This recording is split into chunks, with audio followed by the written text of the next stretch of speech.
You know, of course, this was a special thing, you know, with 3 guys working like Jorn and Kusch.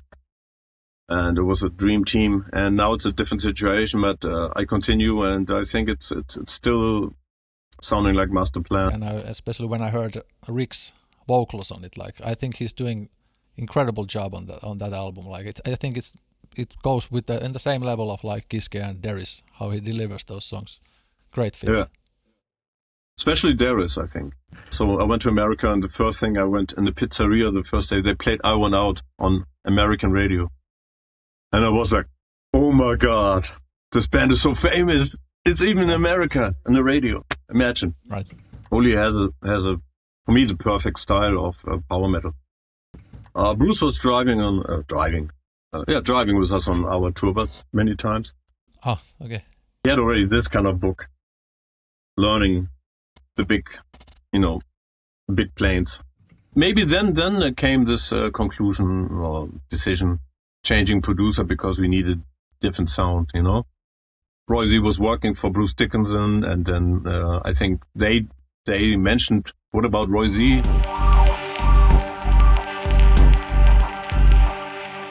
I'm concentrating in the studio more about MasterPlan and mixing and mastering other bands. So I'm not recording other bands anymore. You know, it's I did it 15 years or 17 years, and I'm tired about it. You know, it's sucking a lot of energy. You know. Does it have a soundproofing for drums or not, or just basically more for mixing? Not anymore. I had it, but then when I said okay, already 4 years ago when I was in the other studio, I felt that I had just drum recording twice a year, you know, and I said to build a drum room and improving it with acoustic and or level treatments that you can live as a neighbor here. Then it's around 20,000 euro. Yeah. And I said that's not worth to record. Nowadays maybe it's just once. So this year nobody asked for drum recording anymore. You know, It's like everybody using the big studios or this kind of drum programs, like TuneTrack or something like that. You know? Exactly. So you mostly do mixing, also remote mixing, or do they often come to your place? Or no, I prefer remote mixing because it's better with the email contact, you know, mixing, and after some days or like a week, when I think it sounds good, then I send the first kind of idea, and then they're coming. In the beginning, I just concentrate on my taste and my sound. And then they're coming, I want this louder, I want that louder. And then we have another week, and then it's maximum 3 weeks, and then I'm done. It's funny how different styles came to me, you know. In the beginning was a lot of prog and thrash music. And later all the power metal stuff came, which I prefer, to be honest, other styles, you know. It's more interesting. I like proggy kind of style and thrash metal, you know. It's more guitar stuff. More screaming, this kind of stuff. It's easier to mix, to be honest, as well. It's more space, you know, less keyboards, less choirs. But in general, it's always it's nice when you get something different, totally different. I recorded also some guys was just coming from Germany with acoustic guitars coming to my studio that long way. I said, why are you coming here, you know? And they were so old-fashioned they even couldn't record to the click track. So they needed to record live together, these 2-3 guys. One made percussion and two acoustic guitars and singing at the same time. So I made an arrangement in my old studio that they could record in the listening room, sitting on a leather couch and having maybe headphones on. I don't remember that, but that was weird, you know. Never had it before and after. Yeah. Past year at least, or I guess earlier years as well, you've been pretty active now with MasterPlan doing live shows. I guess the last one you did was it in Turkey or like Southern Europe? Yeah, we had a little tour together with Firewind and a couple of shows in Greece, I think 3, one in Turkey and one in Bulgaria. And it was nice. And I think 1 month or 6 weeks before, we had a kind of metal cruise also in Greece. It was nice. And with MasterPlan, we are a bit more active now. I think one of the reasons is also that my studio changed, and I'm basically, like I said, I'm on the mixing, mastering kind of situation, so I have a bit more time, and I wanted to concentrate on MasterPlan again, because we started already on the new album working a long time, 2-3 years. And then we had some changes with AFM Records, our old label. And it's still not official, I don't know why, but they decided to stop releasing music from bands, and there's no new releases after January. So the last release was maybe end of January. And we couldn't finish the album because I had some private situations, which was not very nice. I don't like to talk about my private stuff, to be honest, but it was very, very bad. And but I was pushed from AFM to finish the album till middle of September, and I couldn't finish it. So there was still some vocals missing, some lyrics. The rest is done. So we still, I still had another big break now, and I continue already now with the last couple of songs, with writing the lyrics. And Rick is coming here after I come back from Mexico. I go to Mexico next week for 3 weeks for a solo tour. And after that, we want to finish the MasterPlan album till June. So we work now with Frontiers Records, and so that's the idea. So a lot of changes, a lot of internal kind of motivation for being back with MasterPlan more. We want to play live more, and we have already, like, the Finnish shows, like we can talk now already, kind of booked. Another show in Czech Republic before that, and some festivals this summer, and then we're still looking forward for a European tour or something, but it's still not 100%. But we go end of the year to South America for 3 weeks. I think it was 10 or 11 shows again, and it will be big challenge, a lot of shows. Yeah. And so was it so that the new album is otherwise recorded, but then the vocals are still, some of the vocals are still to be recorded? There's some solo parts, but this is not a big deal for me. But, it's like the writing lyrics and stuff took longer than I thought. And so this time, so far, I wrote all the lyrics. And I'm working hard on the vocal melodies to make it more, let's say, my style, my MasterPlan style. And just, I don't know, it's not to control it, but it's like I wanted to be more safe this time with this album, and we will see. It's still not the same, like people complaining. 20 years ago, the first MasterPlan album, or 22 years. Of course, this was a special thing. With 3 guys working, like Jorn and Uli Kusch, and it was a dream team. And now it's a different situation, but I continue, and I think it's still sounding like MasterPlan. I mean, it's my guitars, my arrangements, my mixing kind of, and so you have to develop somehow. You can't repeat yourself, and I think every band once in a while, or every musician has his peak in his career, and I think would be not possible, and I don't even know any musician who was mega famous and he went better and better with higher ages, age. It's like, I think it's not possible. Yeah. You have now put out the one single, but as a whole, the album, what kind of like a album is it? Can you somehow characterize it? I call it a bit more, for my taste, a bit more back to the roots. It's more metal. We have a couple of progressive elements always, but maybe one song I wrote is very progressive, but very fast and double bass. But we have also some more rock songs or metal songs in the typical way. And so I didn't want it to make it too bluesy or too progressive this time. But we still have every element inside. It's my style. I can't do just like AC/DC one style. It's not possible for me. Or I could, but I would get so much bored. Yeah. Then I think, oh no, I don't like to do that. You need to make yourself happy in a way, and then hope that the people like it. Exactly.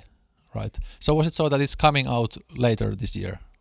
Yeah, the delivering date is June. But depends of the record label Frontiers, what they're planning. It takes minimum 6 months more. Yeah, exactly. But maybe 1 or 2 singles coming out before. That's for sure. Yeah. Right. Exactly. And you mentioned the crew is also, like, I saw some crazy footage of you playing in the storm at night or something like that. There was a big challenge. I mean, it was so windy that, we're happy that we don't wearing wigs. I would be flying away.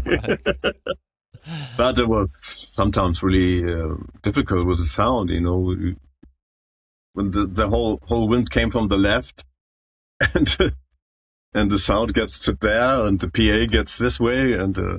But it was fun. But pretty cold, really cold. I was wearing a t-shirt hoodie and my jacket, and I was still freezing. I had cold fingers, and right. But it wasn't the coldest show I ever made. But I remember there was one in Switzerland. We had 3 degrees, and we played outdoor. Outdoor. Yeah, but it was a nice cruise, a nice challenge. We were headlining this day. It was nice. Yeah, likely not easy to play. Like, it's not super easy stuff which you are playing, but you were able to still pull it off in that temperature and all the wind and everything. Yeah.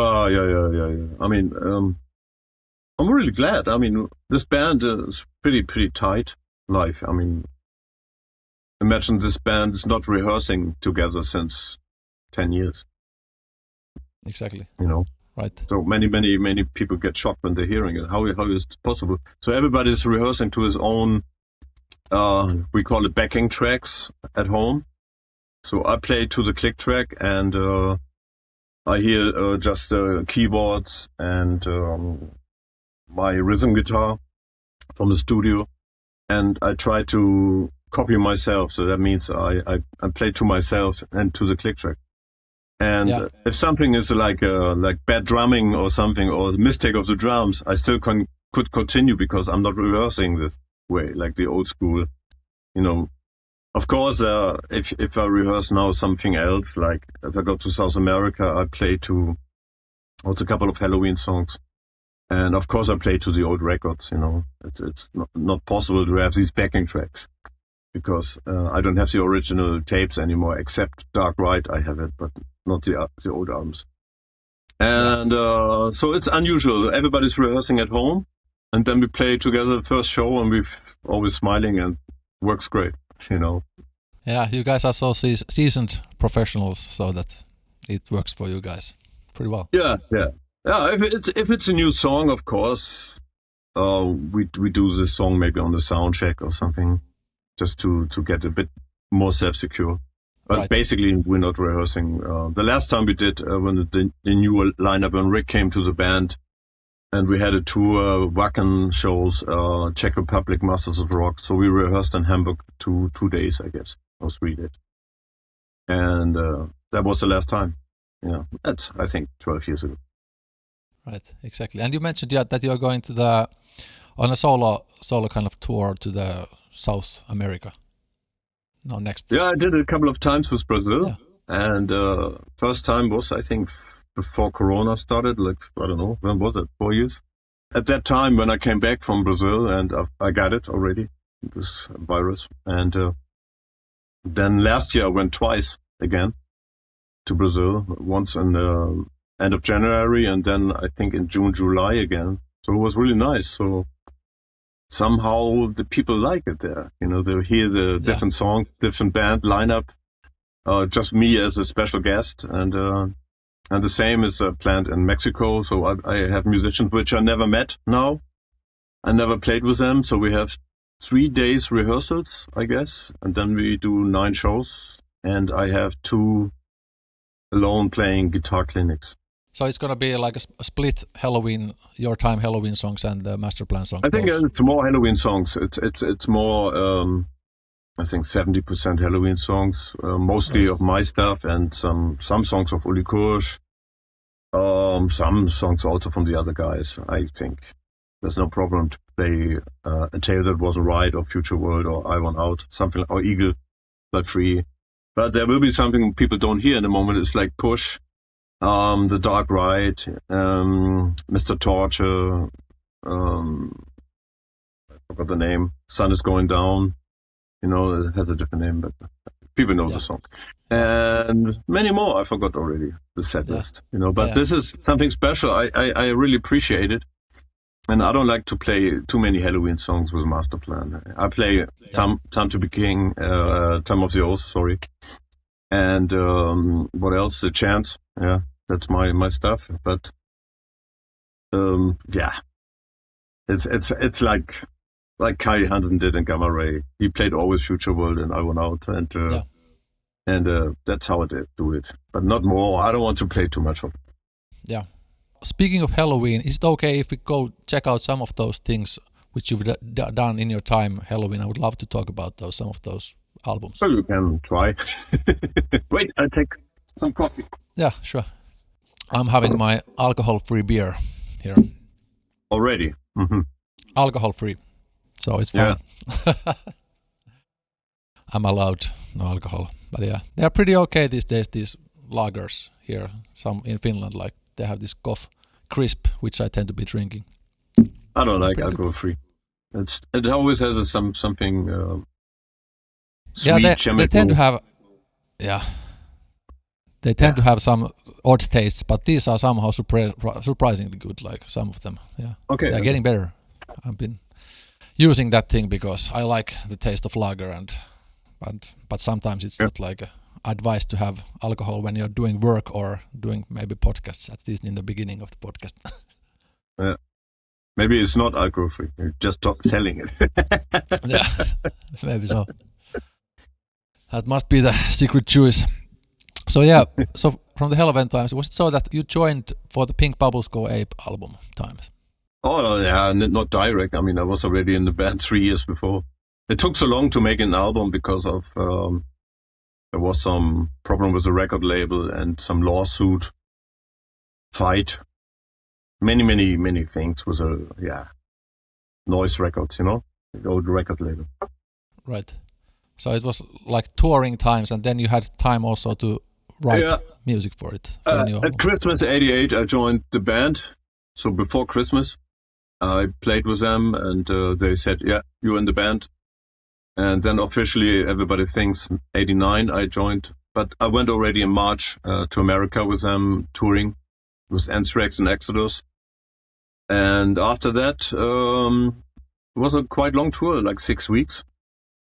And after that, we stayed in America for, I think, another week. I remember we had some rehearsals, so I was learning just for this kind of American tour so far, the songs, because the period was very short. And we played just 45 minutes, you know, or 50 minutes. And then after that, we wanted to go to Japan, and there was headlining. That means I needed to learn another 50 minutes or something. And all the heavy songs came then, you know, the song Helloween, long song, Keeper of the Seven Keys was long, many parts I need to learn. Also, which guitar I have to play, you know, there's always like twin solo. And so I was sitting a lot with Mikey also later in a hotel room, learning the parts with dry electric guitars without amp, nothing. But it was good, it was helpful, and I made it. And there's some videos out in Japan, and I played very good, and I was excited, motivated, and of course I did my best to fill the shoes with my style. I didn't copy him at all. I did my way of playing because that's what Weike wanted, you know. Right. And that was hard, and then that was a good experience. So after that, I think it was 2 months on tour. It was great, or longer. You had some earlier band, which then the guys from Helloween picked you to the band. Yeah. I was. I started with 12 playing guitar. At 16, I was pretty good already. Joining my first band, I don't remember the name, was I think Troja or something. And there was a second guitar player, which is still a good friend of mine. He was very good, but he played different. He had this kind of AC/DC taste, very accurate, melodic playing, good solo playing, but not. I was more the fluid guy. I tried to make scales and wanted to be fast, like Michael Schenker or Uli John Ross. But he was more into Leslie West and Angus Young. It was his heroes, and he plays still like that. But he had a break for 30, 40 years. He didn't play, and he was a big guy in the German bank, Deutsche Bank, and manager kind of guy. So he never had time to play anymore. And now he's retired, and he plays since a couple of years again, and he's in the cover band, still playing great like he was young. Amazing. So I learned a lot from him, and it was Troja. Then the second band was, or other way around, Prisma, stupid names with other guys, Constellation.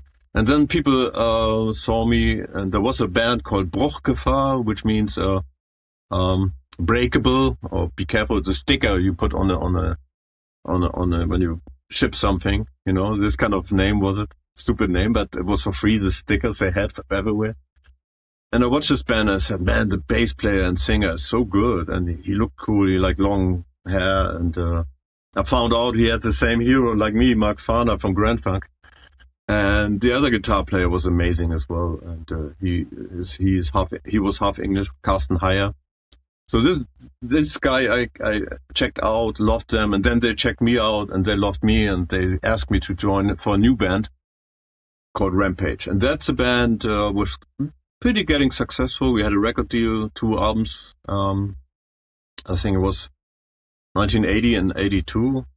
2 albums, and did a couple, not many shows, but let's say all in all 30, 40 shows in 2 years.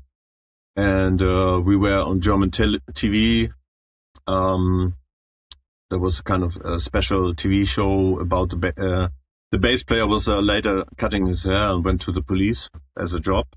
He was getting married, so he was very young, 21 or something, and everything was getting exciting, and the TV sent it. There was not so many channels. Remember this time? It's a long time. We had just 3 channels in Germany, so we had one of the main channels, and was quite interesting. You can find it on YouTube. I posted it, I think, 2-3 years ago, and but then ego trips. I was a bit jealous about this and that. He was getting too dominant, and so I left the band after 2 years.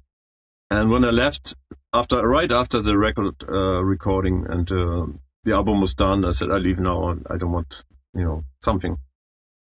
And then they took 2 new guys for me, 1 singer, because I was singing at that band as one of them, and a guitar player. So one was a singer called, I forgot her name. But the guitar player was Henjo Richter, who's a guitar guy from Gamma Ray. Right. And so you see the connection came already there. So Rampage was quite famous, and who was in the audience watching us was Michael Weicker. So he saw me there 8 years before he asked me to join Helloween. So that's the story. Okay. Right. Do you remember how did it feel when basically then Wakey picked you up for the Helloween and the Helloween thing? You got the post for the Helloween, which I guess already back then was quite big band. I'll tell you the story how I felt. So I was playing after Rampage and 2 other bands which were more. My tastes also changed a bit. It's like I was before, like I said, Scorpions, heavy metal came out, like Saxon, Judas Priest. That's the time of 79, 80, 81. Scorpions were huge still. I loved them, but then I fell in love with all the American bands like Kansas, Styx, Foreigner. My favorite was Total. I was like a big fan of Steve Lukather. I learned all the licks of Steve Lukather, and so that's the kind of bands I had after that. It was keyboards. I was the only guitar player. I was still singing, and everything was very melodic, very little progressive. Like Saga or something. And then this call came from a friend, which was not a close friend, but he knew me, and he had contact to someone who gave my phone number to him. And he said, hey, Roland, you remember me, blah, blah, blah. And I know a guy called Michael Weikers. He's in Helloween, and they need a new guitar player. Are you interested? And can I give you a contact to him? So that was like officially give him the contact question. And I said, yeah, give him contact. And then I said, that's interesting. I heard about the band, but I didn't know any song. You know, it's like I was reading many magazines at that time. And of course, the name Helloween was popping up here and there. And I saw Helloween story like big in Poland, really something like that. I said, oh, that's weird, you know. Anyway, he called me, same like 1 hour later. And I said, hey, nice to meet you. And yeah, and you still playing guitar? He asked me. I was 29, you know. I said, of course I play still guitar. But he hoped that I didn't stop, you know, and somehow, because he didn't hear so much from me anymore.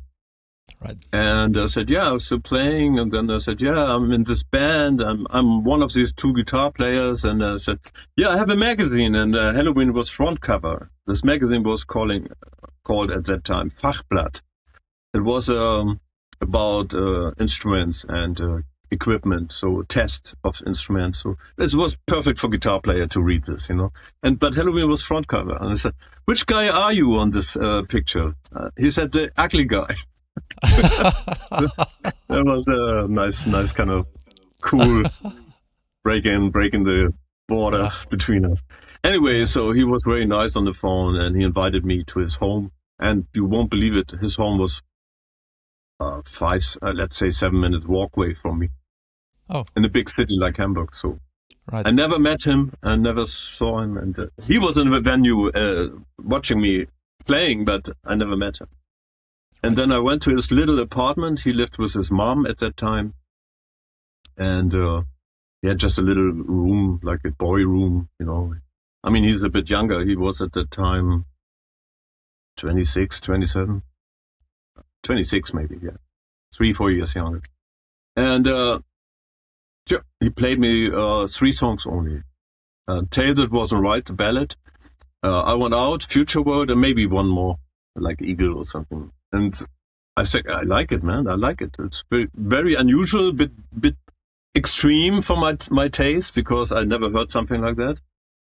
I was not into thrash or metal, this new metal, whatever they're called, what Helloween made. Power metal, they call it now.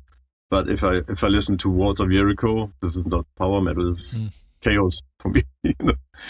So he was so clever to play me these songs, because the other songs I wouldn't like, to be honest. Oh, yeah. Yeah. So on the end, he said, learn these songs. I said, I'm planning to go on holiday now to America with my ex-girl. And I went to America for 2 or 3 weeks. It was my dream to make holiday there. And so I had already Helloween shirts from them and from the office. I went there to learn the songs. I should learn these songs till Christmas. And so I went to America, and the first thing I went in the pizzeria the first day, they played I Want Out on American radio. And I was like, oh my God, this band is so famous. It's even in America on the radio. Imagine. Right. Yeah. So I was proud already, and I never played with them. So Christmas, week before Christmas or something, we had our first session. I met Ingo because I was still on tour with Kai. So that's why. Ah, okay. So I knew he's leaving, but he was still playing with them. And I think it was in Europe. And then I met the guys, and they liked me. And immediately they said, after playing the 4 songs, yeah, that's it. Good. Then I had some weird questions. If I take drugs, if I drink, what about women? I said, no, I'm happy with my girl. So like idiot, you know. And that was maybe the wrong answer for some of them. Anyway, it was exciting. And then I said, okay, they had manager already. I would talk to the manager, a personal manager in Hamburg. And Harry Smith was his name. And said, yeah, man, so you have to cancel your job. And then my dream came true. Going to my job and say, I'm going. I'm leaving the company.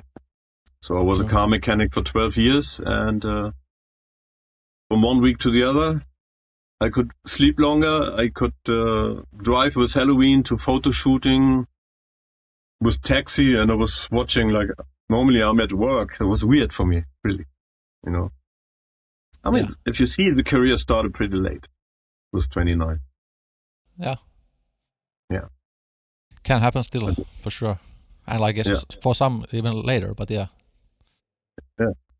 Yeah, and of course those times, like when you heard, I guess when you heard it first time, like because I don't think any other band was basically playing that kind of songs, which then Wakey played to you. So and to be honest, Wakey was talking all the time about metal and about the other bands, which I didn't even know.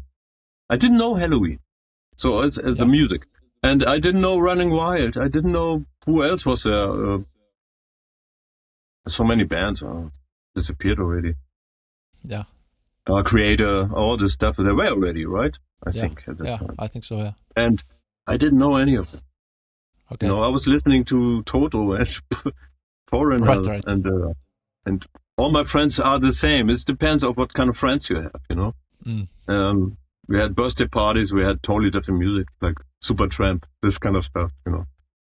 And And then for the first album, you had the Pink Bubbles Go Ape. You already had your songs on that featured. Yeah, so it's learning all the songs, then playing them, and then after 1 or 2 years, you get used to it, and you know what they wanted, and then of course, I was trying to, with my style, what I had before, to mimic the style of Helloween. My first song was The Chant. So I tried, this is maybe kind of not so brutal what they have in some of their songs, but at least it's a good step, and I think people would like it. And when I played it to Wakey and his ex-girlfriend, they loved it immediately. Oh, that's a cool song, the riff, you know. And then the melody I had, you know, and then later was the same for the vocal melody, you know. And because first I didn't have melody for vocals. And but anyway, that's how it started. And then I went again a bit, maybe one more brutal. Then Someone's Crying came. And I think the third one was Mankind, which is bit back to my old style. You know, this is more progressive, but still with elements which I never did before. So it's like Helloween meets my Toto kind of influence, you know. Right.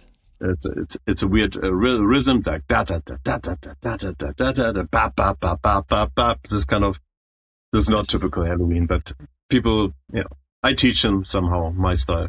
Yeah. Yeah. People like it. Yeah, so the Chameleon came after the Pink Bubbles Go Ape, and like it's, to me at least, and I guess for many, it's considered quite like a artsy album. It has kind of like this kind of like a artsy feel, and I guess it was quite unique. And I don't know, it has certain kind of like a special kind of a stamp among Helloween fans. Like earlier on my time when I was listening to Helloween, I wasn't super fond of that album, but later on age, I find it's like it's been getting better as a wine. Like it's really cool vibes, artsy feels, quite like lighter kind of and more jazzy kind of a feeling in it. Yeah, I think it's something. It shows a little bit, how you call it, like the style we liked at that moment, and also the big influence of the 60s, 70s Wakey and I had, because Wakey loves Beatles and stuff. And, you know, when I was a kid, I grew up with a radio. My brothers always had radio in the night on, very quiet, but I always listened to all the Beatle hits and the Rolling Stones and other great music, what we had. And later, early 70s T-Rex and Slade, Sweet, everything there we both loved, you know, Wakey and me. That's our childhood, you know, and somehow these influences came a little bit like revelation from Wakey's song. There's a bit Hendrix inside, you know, this kind of groove, like a flower power feeling, you know, down, down, down, down, with dirty sound and stuff. And I had very, very bluesy parts in many songs because I felt in love. I think one reason was like Michael Kiske. So he loved B.B. King a lot. I mean, he's a guitar player. And Stevie Ray Vaughan. And we loved Stevie Ray Vaughan so much that we listened 3 years together always. And did you hear that? And did you hear that? And videos. And then he told me, what about this band? When we went to Chameleon mixing it to Los Angeles, we went to a record shop like Used Records, and he said, You should check this band out. It was I'm so bad at names. Gretchen Goes to Hollywood. What's the band? What's the album? I bought even the same amplifier like this guy, guitar player. Yeah. It's Blackout. I don't remember the name. Yeah, but you see, the influence came then also Brian May, all my idols. You hear everything on every song, my guitar style. You know, I used even Fender amplifiers. I used the Vox AC30 just to mimic the sound of Brian May. Then many clean licks on music. I wanted to make Stevie Ray Vaughan sound. And when it's more dirty, I wanted to make more Jimi Hendrix sound. So it's like a homage to all our idols in our own way to write it. You know, it's not a copy of anything, but it's the influence of, and we wanted to make something. And I think this album is timeless now. I still can hear it without thinking, it sounds like 19 something, you know? Yeah. It's timeless. It sounds still fresh. Somehow. Yeah, it does. It was really a very cool album. Really good recording, expensive production. We didn't have any limitation. We spent all the money for brass section, for real strings, making samples from church organ in a Hamburg church. And the train in front of, I don't know, which song was it? Maybe Crazy Cat, I don't remember this train, was also from next to the studio. The producer went out with heavy equipment, recording the train, you know. So nothing was just a sample of something else. Everything was created. And many things I was filming. And I still have it on film, not released. Michael Kiske as well. So maybe sooner or later people will see it. It's cool. Okay, yeah. Yeah, somehow I think I think people have been guessing that maybe because it has certain like a bit lighter tone, that album, I think. Yeah. At least from its mix, it's quite like, you know, posh or fancy kind of a feeling with these all kinds of like fancy instruments and things like this. But I think the general guess is that somehow Michael Kiske wanted to like start focusing on more like a lighter music. Is there any like a truth on that aspect, is in addition to just that he happened to just like that kind of music as you guys liked? So for me it was a bit weird situation as a new guy in the band. I wrote quite fitting songs for Pink Bubbles, and there was already a big change. You know, we had the song called Windmill, which was later released, was already supposed to be on Pink Bubbles. Oh. And we had a couple of more soft songs which didn't appear on the album. So there was a big discussions already that they wanted to change and they're tired about this metal. I said, come on guys, you're young and you released just 2 good albums for me. You know, I like Keeper 1 and 2. I'm not a fan of Waltz, sorry. How can you change your style already? So drastic, you know? And leave me as a new guy surviving you with my metal songs, I call it. And it wasn't fair. I imagine if these 2 guys would write the same powerful songs like before, it would be an amazing album, you know? I would have the weakest songs then maybe. You know, who knows? But then after that album, we toured again and then more talking. I love Beatles, I love this. And then Waiki and Mikey Kiske were both very, very drastic with the change. And then I agreed. I said, okay, I do the same now. You know, it doesn't make sense to work against your band members. So we tried something to make unique. We talked a lot about the concept, and then I said, okay, let's do something special. I didn't even know what should be after that, you know. But this album was so special that I felt the reaction was weird. Like when the press people came for listening, and some reviews were quite funny. Fans, when we played live, fans were looking very, very sad, hearing all the ballads, you know, acoustic songs and stuff. And so after the tour, I said, it doesn't work, guys. you're disappointing your fans. This is not working. Maybe I should go back to my job. I think I don't want to be the reason that people think the band is destroyed. Okay. And then I remember that, and then Mikey said, "No, don't leave. Come on, we will change something." So I don't want to go to details, but that's why we had lineup changes, and and it looked like the new singer was saving the band, which was in a way 50-50. So I started with complaining, and then we had a new singer. And the singer was complaining about the drummer, and then we changed the drummer, and then everything went smooth further with Master of the Rings. Yeah, exactly. Master of the Rings, great album. And it was like that album to me was like the album which kind of kicked off my heavy metal listening. So it's very important album to me. And like for that album, you had Andy Derris coming and Uli Kusch coming to the team.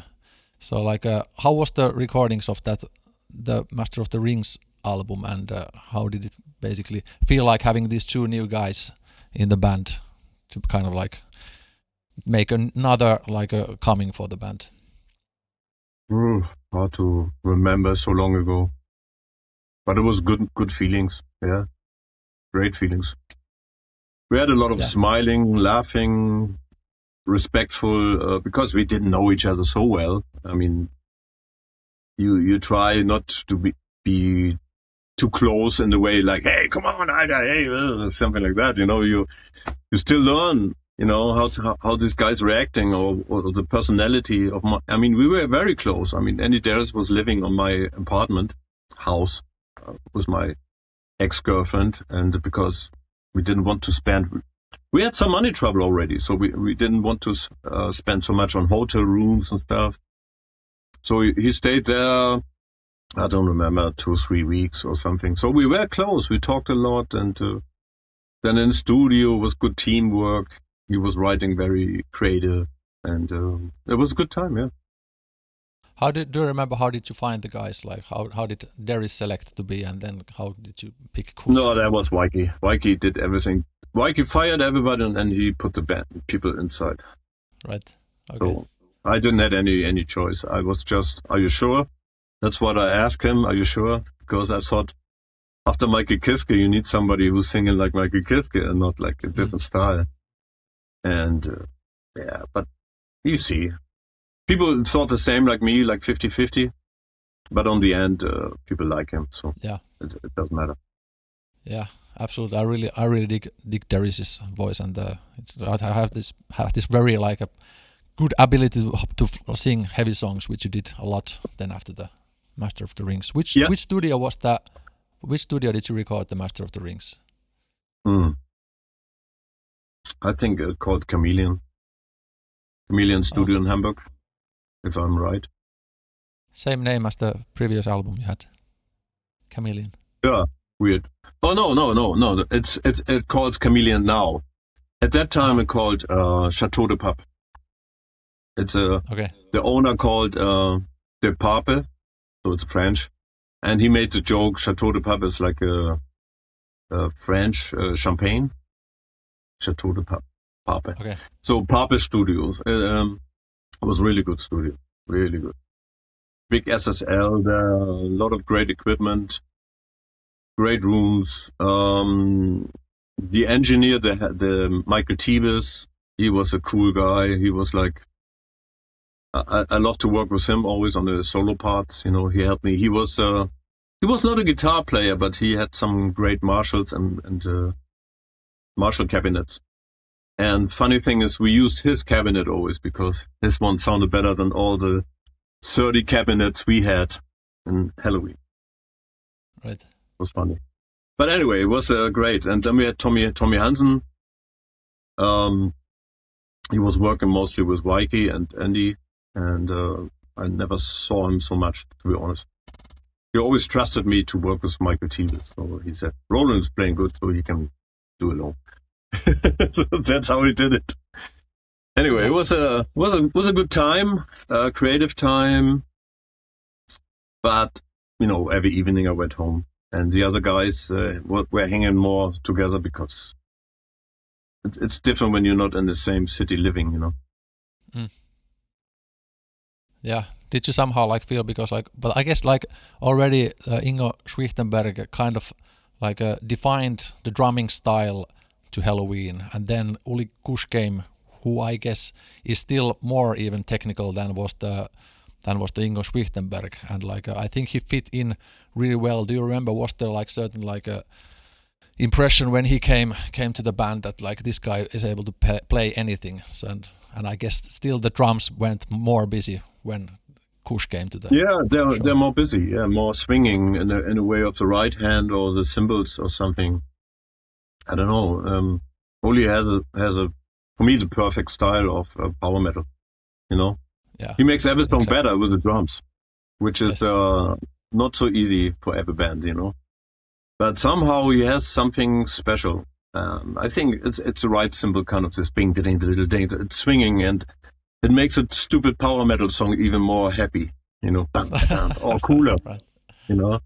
And the same he did in MasterPlan, of course. You know, it's like the drum intros he made in Helloween already. We did with Sail On. We thought about it. Let's make a nice snare intro, and he has a certain style. He doesn't need to think about it, and he has a very weird. You know, when he also writes guitar riffs, he thinks like a drummer. So it's not like chords, ba ba ba. He makes da da da da da da da da da da da da. You know, you have to learn it. Or the song from Helloween, it's not so easy as a guitar player. You have to think, what is that? You know. Yeah. But he comes with that. He's thinking like a drummer when he plays guitar. So it's cool. Yeah. And Ingo, I have to say, sound-wise, he was really loud and powerful. You won't believe it. I mean, this drum kit, which I owned after that, I think I had it for 20 years or 23 years before I sold it 5 years ago or 6 years. And I used it on many, many records of MasterPlan or the other bands I recorded in my studio. But he had a very unique technique of his drum heads. You know, he used the oily ones, this kind of two players, or how you call it, ply? Yeah, two or three ply. 2 ply with oil in it. And when they broke, the oil came always out. Horrible. Yeah. And not many people like this kind of drum skin. And but he made them very loose. And then he took his Elephant, I mean the company called Elephant, drumsticks, and he used the heavy side to play. Yeah, and he played so punchy and loud that the drum heads went, tuning-wise, it sounded like normal, but really punchy. So he didn't tune the tie. So it was really, and it sounded so much like hi-fi, like a lot of bass and a lot of high-end in the drum heads. Really cool. Kick drum the same. Snare was, of course, different. Or maybe he had also the same drum skin. Yeah. Anyway, when you're in the same room with him, it was like, oh my God, he's so loud. But good sound, really good sound, and great playing, of course. Yeah. Uli is not so loud playing, but really technical. Yes. And to be honest, loud playing is not important. It's when you have a microphone, PA or studio, it doesn't matter. But it's just a fact that I was standing next to these guys. And but anyway, the first time playing with Uli in the rehearsing room was like, wow, cool guy. He makes everything perfect without compromise. You know, you didn't think, oh, nah, this could be or that. But the only difference I realized was a double bass technique. You know, there's something with the old band. I spoke with Ingo a lot about it. It's like he plays double bass not like a drum machine. You know, there's a certain swing, which was typical Helloween. And there's always a 1 2 3 1 2 3 1 2 3. This kind of tick it. So they make one kick drum is always a bit dominant. Yeah. You know, it sounds unlogic because for me, drumming is much like you can't even say that a drum computer has any feelings, but somehow Ingo had it. You know. Yeah. He told me when I was first time going to Japan with a guy, your staccato is too stiff, he said to me. He played dagga dagga dagga dagga dagga dagga dagga, but he wanted dagga dagga this kind of stuff. And Kai Hansen and him was the machine, you know. And he always tried to explain me this. He said, "What the fuck?" And then I learned it, and then Uli played straight. Right. So what the fuck? Now I learned it, and I can play it. And now I have to play again a bit different, you know. So you see, it's every drummer has different style and personality, and both were just amazing. Yeah. Wow. Uli is still amazing. Yeah. He to me he's like the ultimate machine gun drummer, and you can really hear it from his playing. It's like controlled madness. Like he can just go there. I can just imagine that he's just like feeling it and just fucking nailing it with great taste. Incredible stuff. Incredible feels and beats. Yeah. On that Master of the Rings, you also did touring with Bruce Dickinson's solo band Skunkworks, wasn't it so? And I think you played also in Tavastia in Helsinki with that. Tour. Yeah, we did a big tour with Bruce. Bruce was driving with us on our tour bus many times. Oh, okay. But he never slept on it. We always brought him somewhere to the airport because he started at that time already flying. He had a two-seater plane flying to London and came next day back to the next shows, this kind of stuff. Okay. And but he had already this kind of book, learning the big planes. Okay. And I thought, what is he doing? Why he needs this? Well, amazing what he made was kind of hobby into the professional kind of way, but he never needed to do it. It's just, he's a famous, pretty wealthy singer in a famous band and still doing this, just to keep himself busy. But it was amazing to see it, We talked a bit about his flying, or he and Andy Daris, I remember, and I was just talking to him a bit, singing technique, I remember he told me, when you start singing, you should take a candle and don't blow it or shouldn't move when you sing and screaming in it. So I tried this technique and works, but it's, of course, when it's moving, it's wrong. You have to learn it.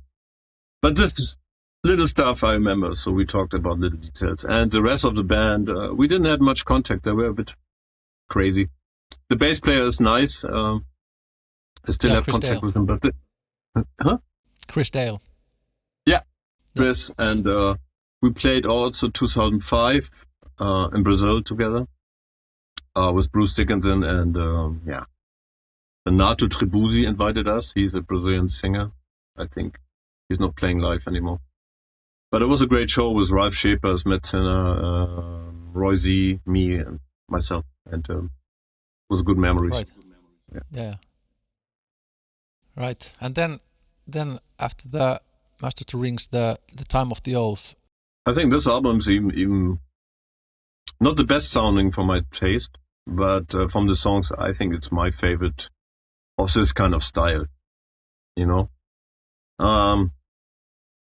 My favorite, I always say when people ask me, is maybe Dark Ride, but Time of the Oath, I must say, maybe fits better to the fans because it's not so dark and not so down-tuned. And Time of the Oath is maybe the most extreme song, but songs like Power and the other great ballads from Andy Daris, it was really cool music. And it was very successful. So we had first time platinum with this, I think, maybe, or double platinum in Japan. And that album brought us back to good level, financial wise as well. Yeah, definitely a strong album, that one as well. But maybe not from the sound perspective, so but come on, yeah, songs are that matter. With the sound, I was really disappointed. It sounds like the recordings, not even mixed, as I said, And of course, many bands at that time were already like overtaking Helloween with sound-wise and production-wise. Like I always said, Stradivarius, Why they sound so much better than us? I said, come on. And we had one meeting and I was talking about that. And the band agreed, but was a bit, but we don't want to change the team and stuff, And maybe I was a bit the asshole there, I know how it is when band members complaining about mixing, because I'm mixing now as well. And that's how it is, You don't feel perfect, and then you want to change something. Maybe it was just my guitar sound, not thinking so much, but I never liked the drum sound so much, stuff like that. Or the general, it didn't. When I still hear it, it sounds so thin compared to the production of other bands, Yeah, but I think you fixed it on the next one, which is really great sounding album, if you ask me. From the production sound-wise, the Better Than Raw. It's a bit better, yeah. Yeah, it's still not that what I think it's great, but it was better, yeah. Yeah, for some reason, when I heard that album, the Better Than Raw, in the beginning, the initial feeling was somehow like that. Somehow it's not work, but then a couple of years went by, and then I rediscovered it and really loved it completely. And still, to these days, Better Than Raw is a super album, and I think the production is really good on that, and the songs are super, super great. Really heavy stuff, and kind of like progressive metal with great metal energy. It's like a super album. Yeah, I agree. I mean, this was really good teamwork in a way, It's like song-wise, I don't have any song on it, but Uli Kusch was a bit more present. I helped him with push, so the guitar riff, is my riff, so I don't know if I got credit from it. There was one song of Waiki, everybody was involved, Of course, everybody helped with Marco's songs, and but I love my solo parts everywhere, so I think it's always important to have great input from every member. Yeah. Was there what was basically done differently in that? Do you recall, like Time of the Oath sound-wise didn't work out so well, but then I don't remember that there was a difference. We always tried the same kind of Marshall recording, drum recording. I think the mixing maybe a little bit. But I remember that Tommy Hansen was so proud he used a different compressor for the mixing, which is normally used for mixing. It's a Uri 1176 he used for mixing. And he used two mono stuff, like one left, one right. And I said, okay. I mean, at that time, I was not into this mixing stuff. I didn't care. But I remember that he told me this, and he was so proud and sounds so cool. And proud. I said, okay. Doesn't sound like Stradivarius, like me, typical. And but it sounds good, yeah. So it seems like many fans doesn't care even. It's like you have the best sounding album and nobody cares, and then the worst sounding and people love it, and it's number one. Like Metallica, they made the best sounding record and they made some of the worst sounding for my taste. Who cares? Stadium filling band. Yeah. Right. Yeah, for sure. But of course, the songs are, of course, which make it. But then the mix can really enhance it, and I think everything works perfectly hand to hand in the Better Than Raw. Just amazing. And after that, then the Dark Ride, which again is one of my favorite albums, and I really, really do like the dark kind of like atmosphere and the heaviness of it. And for that, then you had the Roy Z as the producer. Yeah. Maybe then came this conclusion or decision, changing producer because we needed different sound, So we talked with the management, Rod Smallwood from Sanctuary, same like Iron Maiden management. And we spoke, I mean, Roy Z was working for Bruce Dickinson, and then I think they mentioned, what about Roy Z? Then we said, okay, maybe we need somebody else as well to check, not only one guy. So we wanted to check Charlie Bauerfeind, which I didn't know at all. Somebody knew him, maybe Andy Darius, I don't know, I don't remember. So we met both of these guys, just a meeting, like afternoon talking and blah blah blah blah, and then we decided, I don't want to say this guy or that guy. Let's take both of them. So that's how we did it. So we had double cost. Anyway, for me, it was perfect. Not for me personally. I mean, I think it was perfect because Charlie is a kind of computer guru. You know, he knows everything about recording, engineering, mixing. I would say this album he made perfect. He made the album before perfect, the Halford album, solo album, Resurrection. He mixed it with Roy Z in the background. So, but Roy Z is a guy who was more the creative guy, telling, let's try the guitar sound, let's try this amplifier, let's try this combination.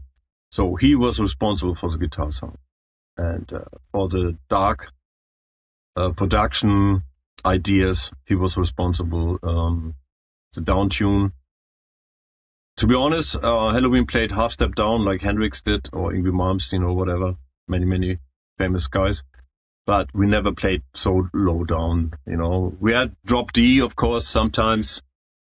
I think for Time of the Oath, I invented it, stealing it from other bands, but otherwise we never had the feeling there should be something else. And then they came, Roy Z, he came and said, let's do a low A tuning. I said, what is that? Where I have to do? So we needed a special guitar for that.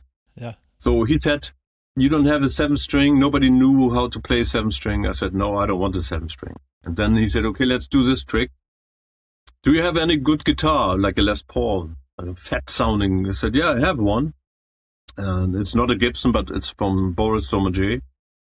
He's a guitar builder of Scorpions and Uli John Ross. And he was my guitar tech, making all my frets on my Stratocasters and scalloping and fixing stuff. And he built me also 2 guitars, yeah, Stratocasters. So I bought a guitar from him, and I had it just maybe 6 months before. And then I said, so here, Roy, what about this one? And I said, yeah, that's really a nice guitar. It's standing here in the back.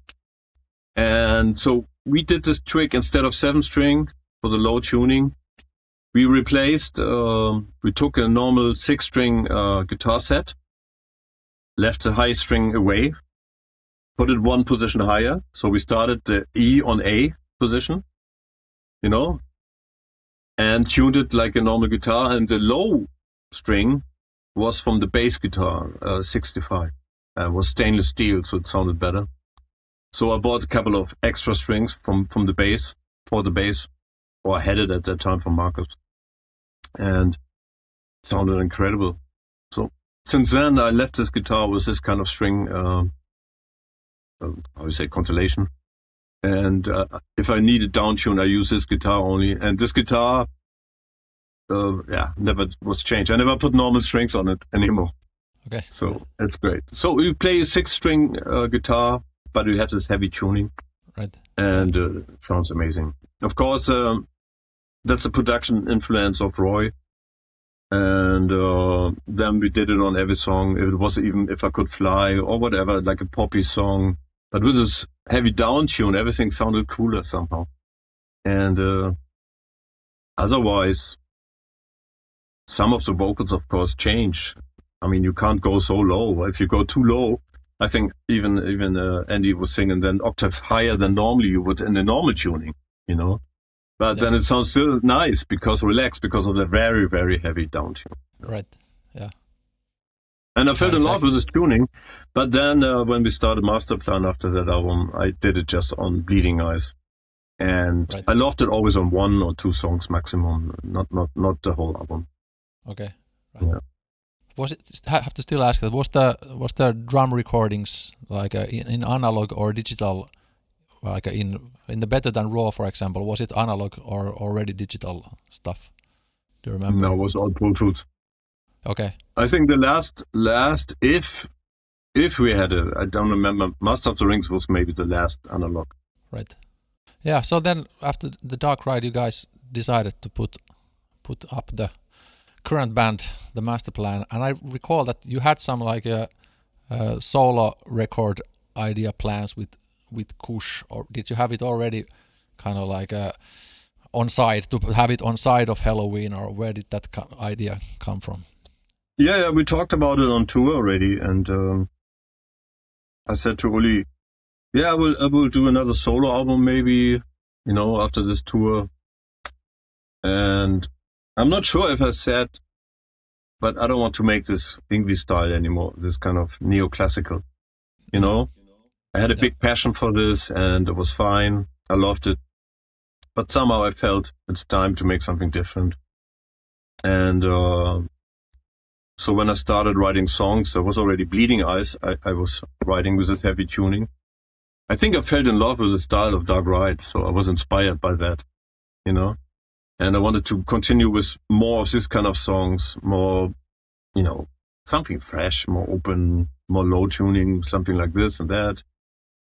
And then Uli said, yeah, maybe we can do something together, because he had a lot of good songs which Helloween didn't want it, like Soulburn, and Into the Light, the ballad, was already recorded with Helloween, but we never had the vocals on. So we just used these ideas. Soulburn wasn't finished, but the ballad was finished. So Uli had already 3-4 songs. I had 3-4 ideas. But then when we went, saying, okay, now we're not in Helloween anymore, we wrote more songs, like Sail On, Heroes, more typical, more Halloweenish kind of influence, in a way what we think was Halloween. Right. And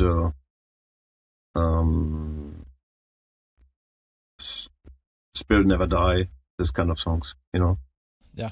And then we felt, wow, what kind of material we had. This is fucking powerful, It came so quick. I mean, in August, we still wanted, I think I was fired in August, 6, 7 or something. And we wrote in 1 month 2-3 songs, but not just fillers, I mean, some of the best songs of the album. And in October, we recorded already drums. And in December, everything was recorded except vocals. So we were done except some solo parts and the vocals. So we needed to find a singer. That's the problem. So Jorn came before Christmas, listening to this album. I said, come to my place. I don't want to send you the songs.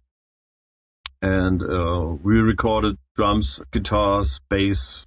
I played the bass on the first album. Keyboards were recorded by Uli and me, and 3 songs by Janne Wirman, Children of Bottom. Yeah, so, how did you pick him to that session? We had a dream to get his guy, because like Stratovarius, this kind of. I asked Jens Johansson first, but he said, no, I can't do that. I don't have time for another band. But he mentioned Janne Wirman. This guy is like me, he said, but younger. That was nice. So I checked him out and I was amazed, and I met him already. What's the name? Wirman, his solo band? Yeah. Or Wirman, yeah. So we had interviews, Marcus and me in Helsinki, in a radio station, which was pretty big, and they played live there. So we had time to watch them, like 3 songs playing live. Yeah, it was that Jyrki TV show which we had. Yeah, exactly. And so I remember that, and I said, wow, this guy was cool. So when Jens told me this guy, I said, give me the contact, and then. So he came to Hamburg, we recorded a couple of songs. But then again, I was so naive to say, would you leave your band to make a new band? Oh. And he said, no, I don't leave. I don't leave my old friends, he said, So, but we left his recordings because he had really good ideas. And he gave me the inspiration for Kind-Hearted Light. Okay. So when I said, we have 30 minutes, then I drive you to the airport. Do you have anything like Stratovarius you can do, like a keyboard intro? And then he played me.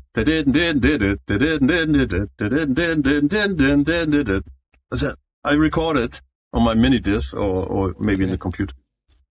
And then I brought it to the airport, and then on that weekend I finished the song. So that's it. Yeah. Nothing else. I needed just the inspiration, Right.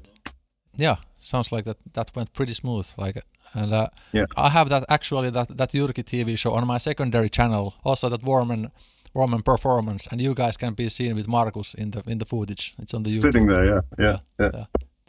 That same session, yeah.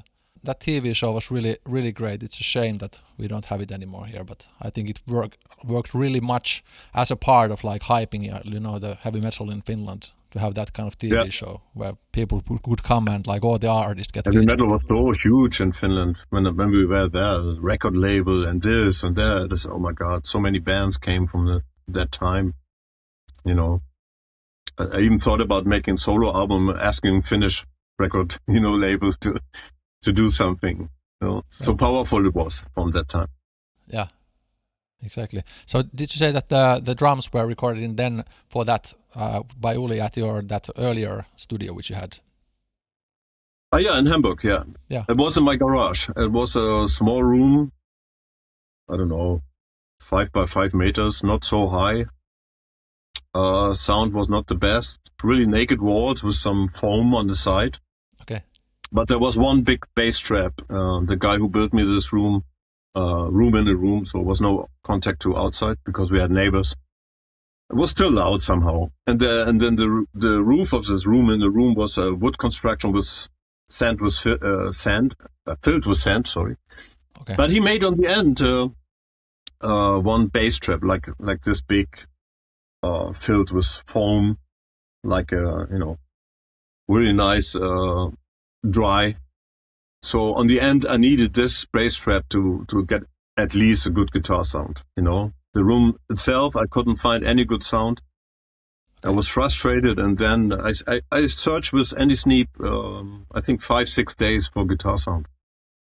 I said we need to get a really good sound, and of course I used the same equipment like on the Dark Ride, but not a combination of other stuff, fakey stuff. We used a lot of Marshall, we used rectifier, we used the pot, we used the plugin.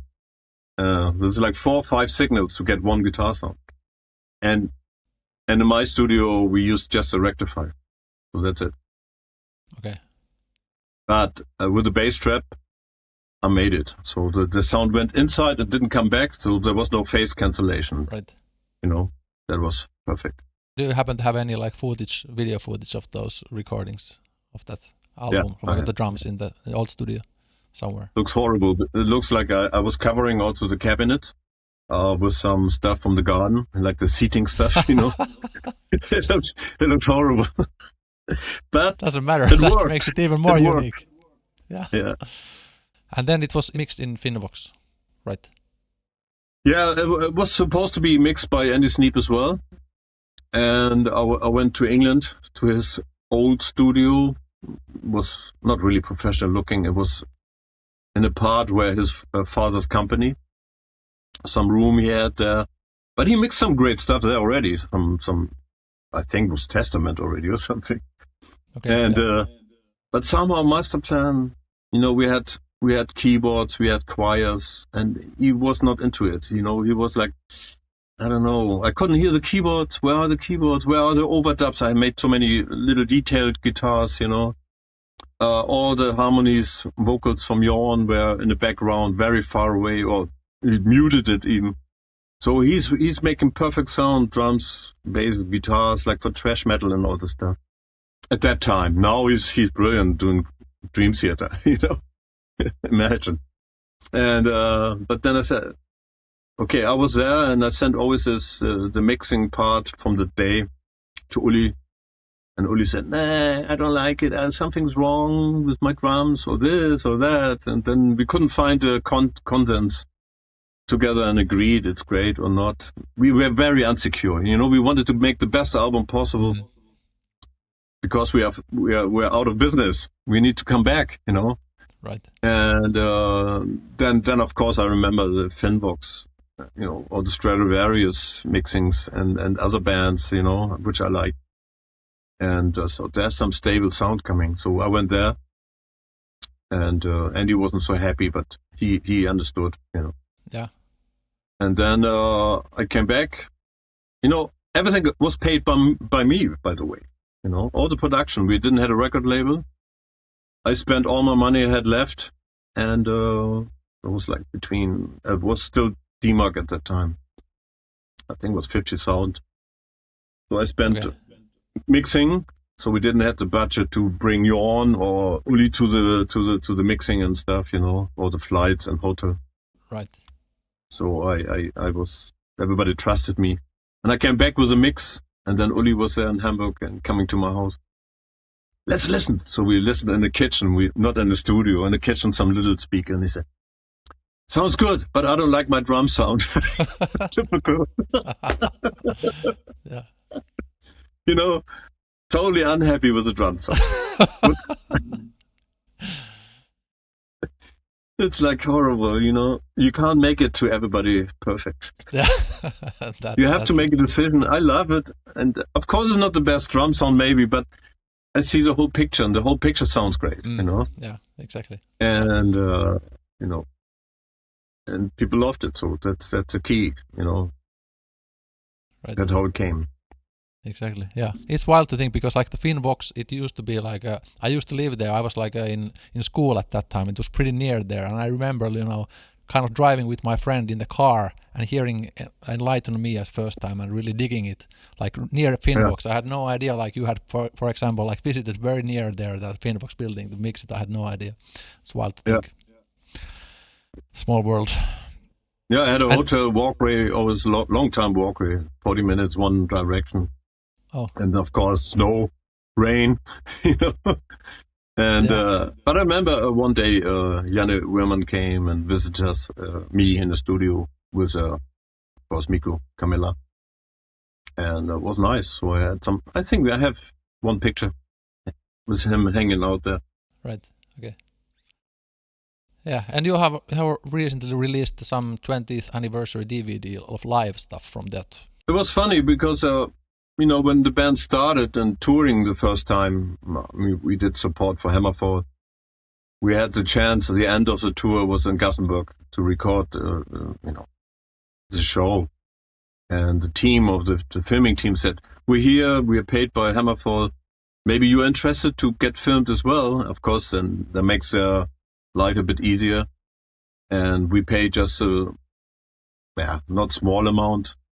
I think they asked for 3,500 euro to film in the show and to give me the tapes. That's it, Okay. And of course, the producer who's sitting on the screens watching all the 7 cameras, made some rough, not mixing, but rough editing, which was pretty cool already, to be honest. And that was recorded on VHS, so the band could see it already on the tour bus. So anyway, I said to the band, should we do this? But it's a lot of money. Who's paying for it? Maybe AFM. And we called them at that show day and asked them, and they were not interested. No, it's too early. Make another album, and then you can think about DVD or something, live DVD. So Jorn said, no, we should do it now. We should do it now. Come on. People see this great band should be live seeing and stuff, And so we decided we'd take our merchandise money to pay for it. So we paid the crew, film crew, and I got the tapes, brought them home, and the tapes were so special, like professional, I could not watch them, only the VHS tape. Yeah. And I made a couple of copies, VHS, to the other guys. I don't remember how many. And so then, year later, second album, we forgot about it a bit. After that, third album, Jorn left the band, Uli left the band. I said, now it's too late. We can't release it anymore. It's the old lineup. Doesn't make sense. So after the anniversary album planning, after 20 years, I thought maybe now it makes sense because they're re-releasing the first album. Maybe the fans could see the old lineup.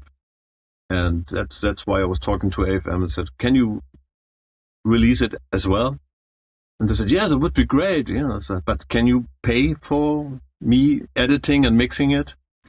And they said, okay, what do you want? And I said, I want the money back, what we paid at that time from the merchandise, So they gave me the money back, and I was spending, to be honest, I spent a lot of time mixing it because I did it 10 years before already for myself as a pleasure, as a joy, when I had free time, Yeah. But every time I learned different mixing skills and different tricks, whatever. So when AFM agreed, I just finalized it, and then I said, okay, how we do with the video? Because the audio was perfect sounding, but the video I didn't see for 20 years. Then I went to Hamburg to transfer the tapes professionally to my computer or to the hard drive. And then I saw it, and I said, oh man, this is great, but how to edit? I need a program, and I don't have the experience. So I tried to use it, to importing it into my Pro Tools system. And I think I had a new computer already, M1, yeah. I think, I'm not sure. Anyway, I had seven video tracks next to my audio tracks.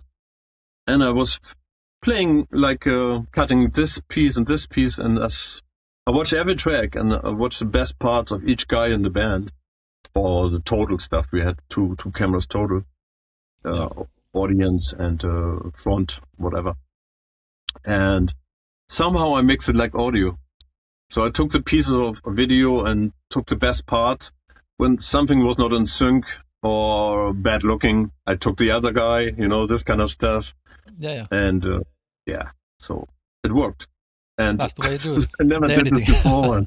And I said to Andy Sneap, hey, here, look at the video. I sent him the link, which I just downloaded for AFM Records. And he said, yeah, looks good, man. What's going on? I made the editing on Pro Tools. What? You can make editing videos? I didn't know that. He said. So it works. Yeah. It's a bit more complicated, maybe. You have to take care about it, but it works. So it's now as a part of the re-release of the CD of the first album. Yeah, like you can buy it. Came out, I think November. What we have now, 23. It came out already too late because January 23 was 20 years. Okay. But it came and in America came out in February 24. Oh, okay. Something like that. Yeah. I haven't seen it. I have to check it out. Sounds good. You never saw the video? I haven't seen the DVD. No, yet. Yeah, there's some guy made a good upload. I can send you the link. Okay. Well, might even buy. There's another DVD one which the sound is weird. So I don't know how people can make upload and the sound change. But one sounds good, one is bad. It shouldn't change. Well, I guess it's the leveling can change. YouTube can compress it but nothing else. It should be done unless something has fucked up or something like that. Something sounds smaller, like less bass or whatever. Oh, I don't know why. Yeah, I have to check that out. Very, very interesting to see. Still people doesn't know about it. It's funny. Yeah. I posted it on my Facebook page a couple of times, but people think, it's an anniversary CD, DVD. And they say, yeah, I have the album, it's great.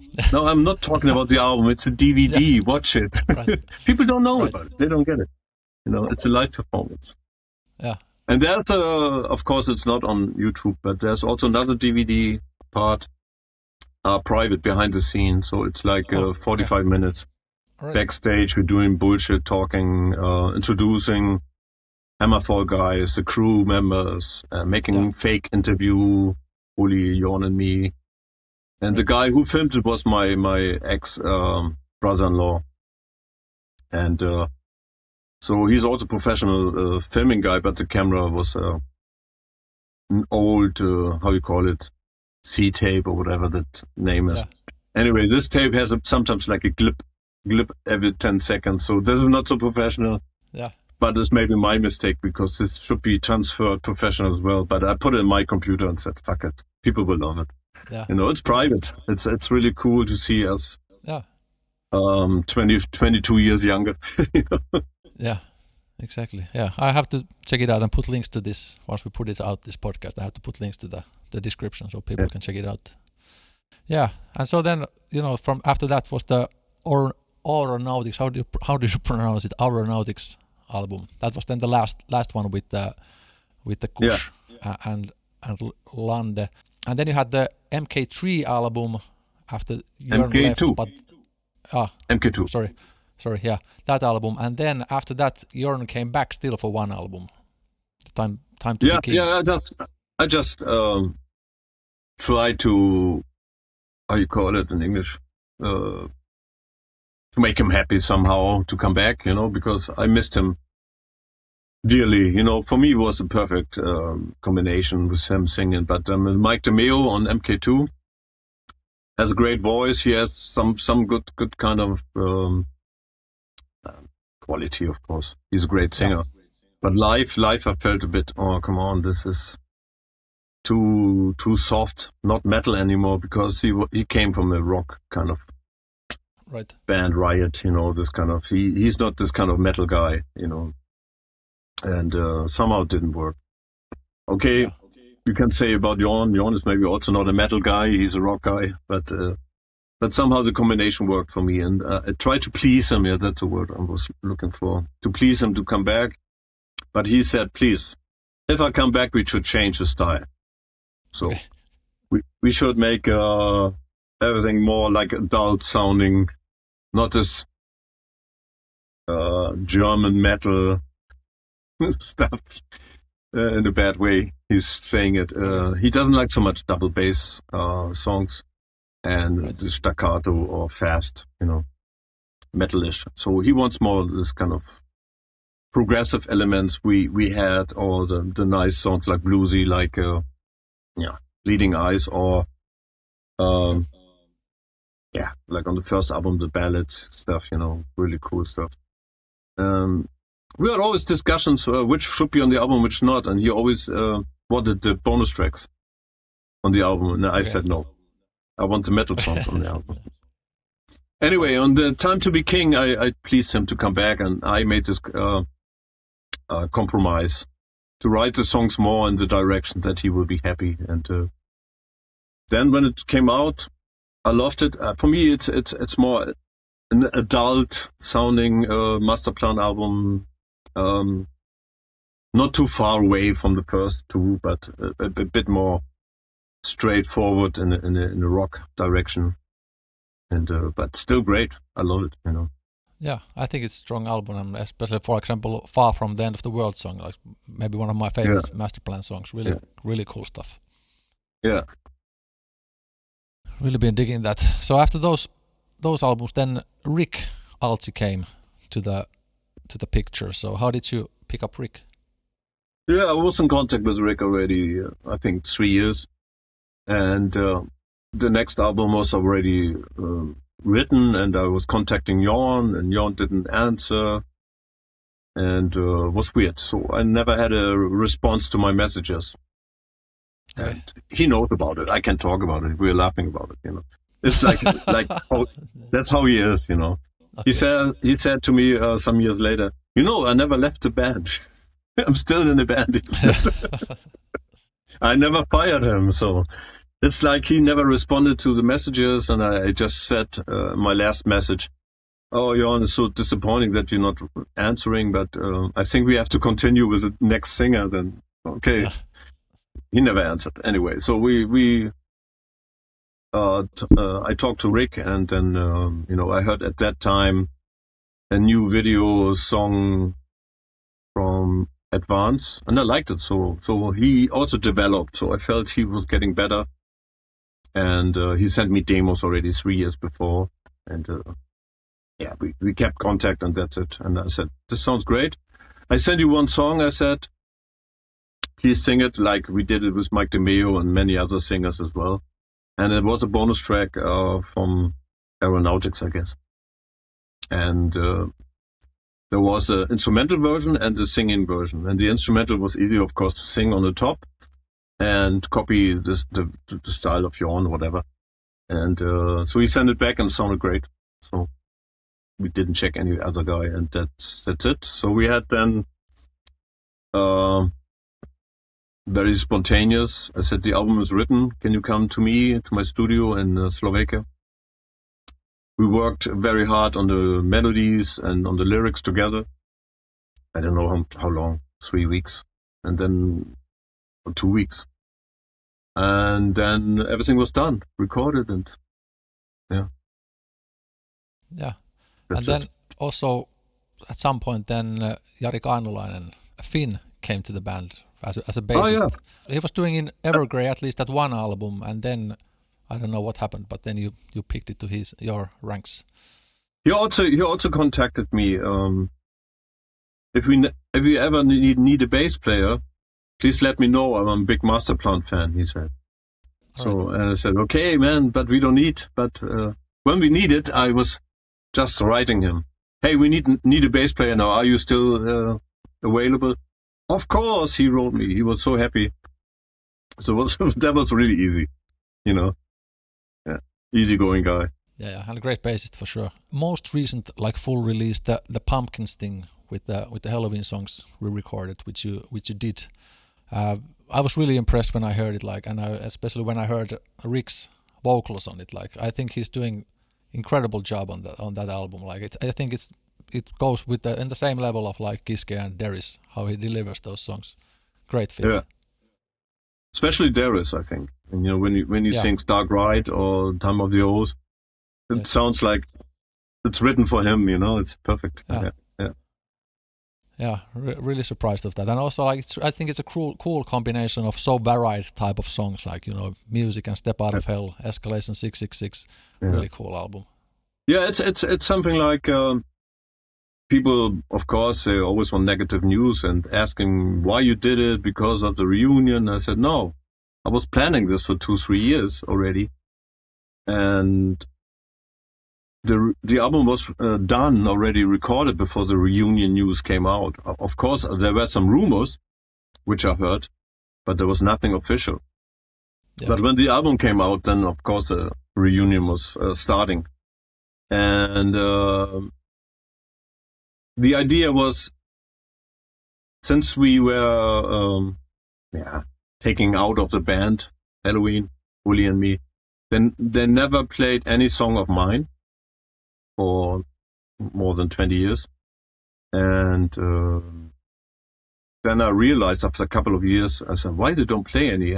Sometimes I check the set list of them live, you know. I said, there's no song of Uli and me, why? You know? And then I realized maybe I should re-record it for myself and put it under, maybe not MasterPlan, but under my solo or something. But then I thought, no, why not MasterPlan? So we can play some songs maybe with MasterPlan. And it was a kind of weird decision, but also like a feeling, these songs are mine. I recorded them, I wrote them, because most of my songs, Waiki didn't even play guitar on my songs, you know? Yeah. That's how we did it. The last time we played together on each song was Pink Bubbles. After that, he recorded his songs, I recorded my songs. I recorded Kiske songs.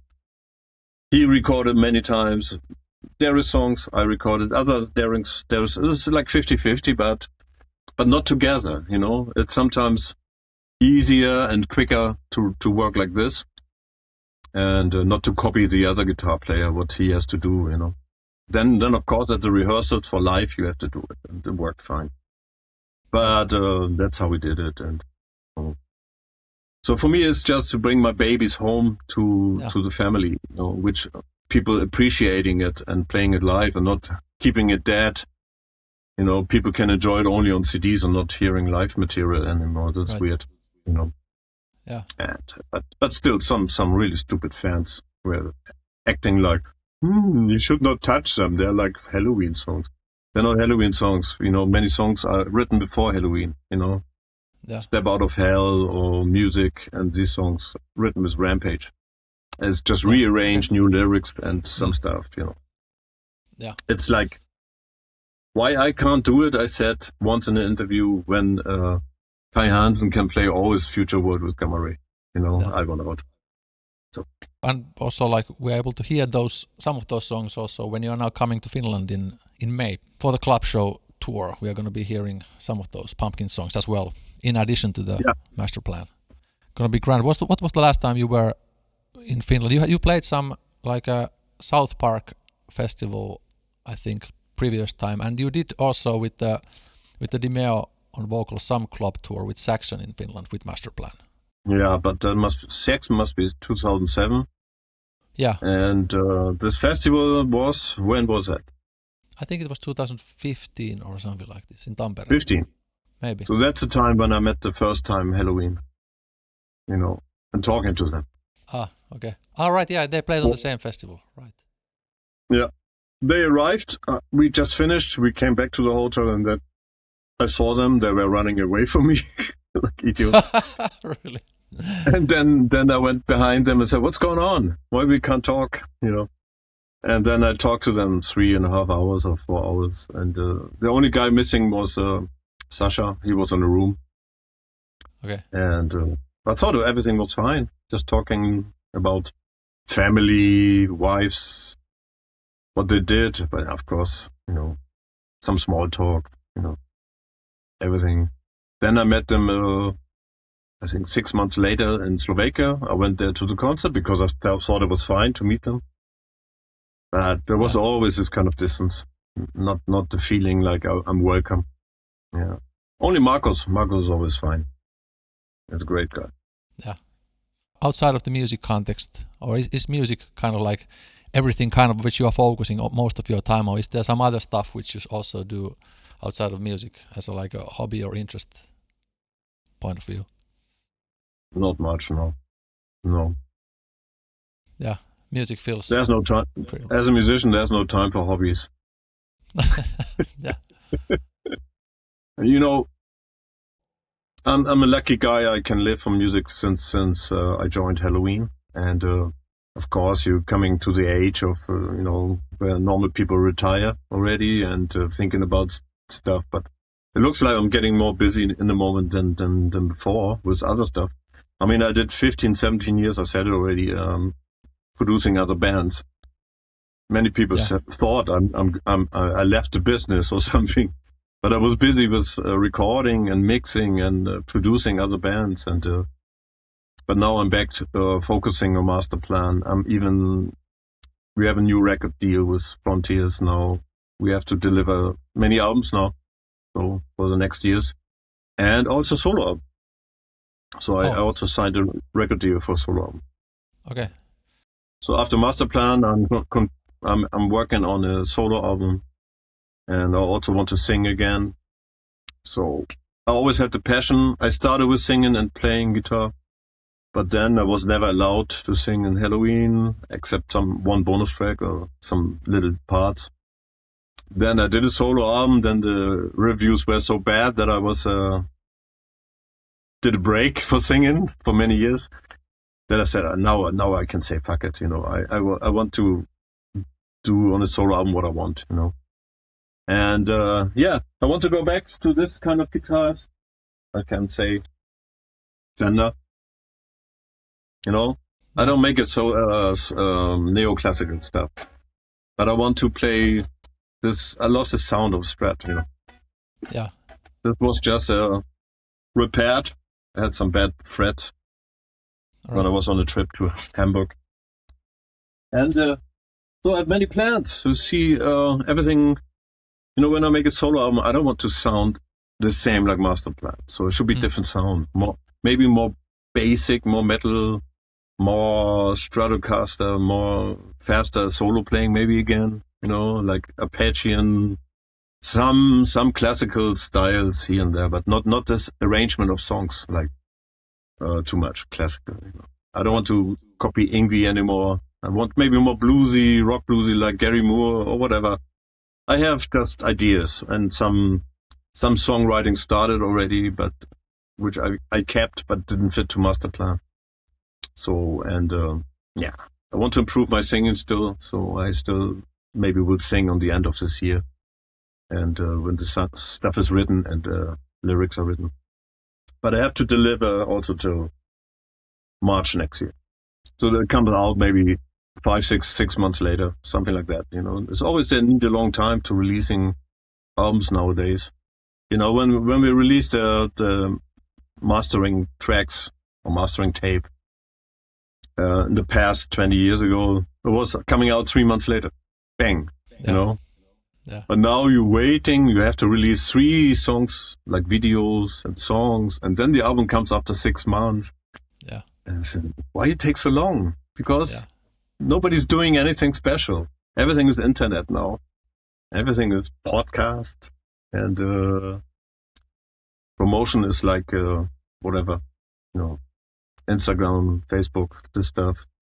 Record labels are not working so hard. There's no magazines anymore, interviews so much, And when I was 20 years ago, we had a whole European or worldwide. We were traveling after the album was finishing for interviews.